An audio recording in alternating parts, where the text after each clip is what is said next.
Today we're looking at part number CN12k. This is your Carter 12,000 pound castle nut, 1 3/4 by 12.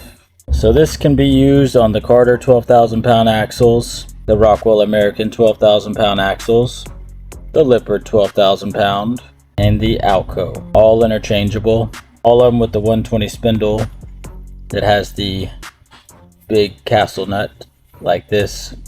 Should be able to be used. So we'll just break it down real quick. I'll show you some measurements.